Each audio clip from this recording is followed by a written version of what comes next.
Have a look at the scorebook would suggest Harry Brook at his best in this test match. Plucky, an onslaught of power and panache, us gasping at rasping shots, grasping record book spots, larraping lever swats.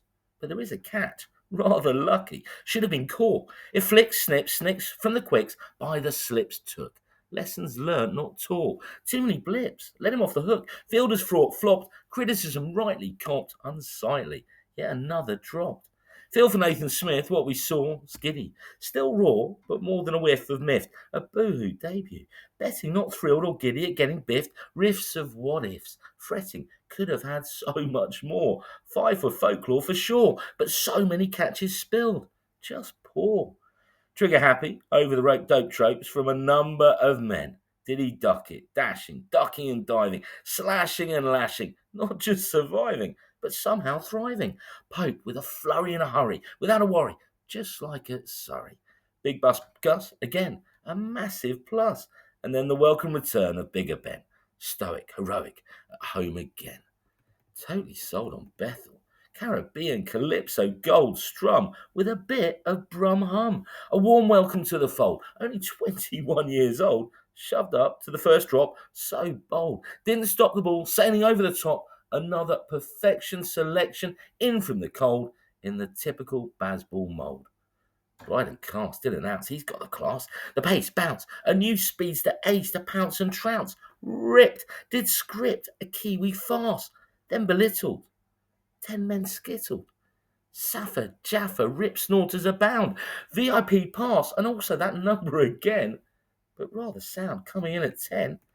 King came back, did his thing, scavenged, scratched and scrapped, tried in vain to stop the black caps chaps, perhaps collapse again, slain by Ben's men. With masterly zen, slips into his bubble when New Zealand are in trouble, shielding, willow wielding, rebuilding out of the rubble.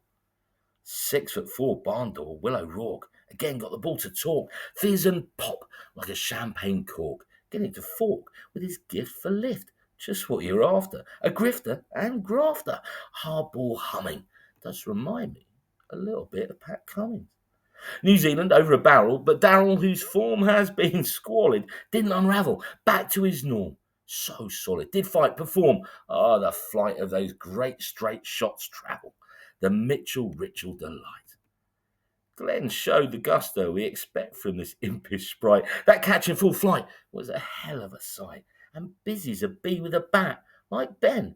The way they fashion their passion is why we love do daring diddy men.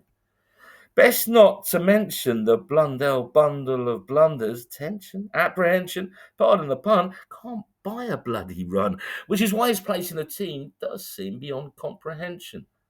It was a little gory. Well, for the Kiwis anyway. After setting fire to the Indian Empire, dismay. Ravaged by a ravishing romp, Bazball in its pomp, gone to town. The depravity of gravity. Well, what comes up must come down.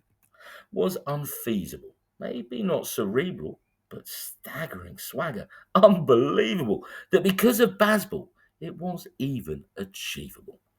Oh, P.S. Where is the squarely, unfairly, unsung, fits the bill, Will Young? And still will scratch an itch for Mitch on the pitch, the glory of the Santner story. But you, me, we will all be glued to the telly and welly, so let's hasten the trip to the bucolic basin, because for once it is on free TV. Nice.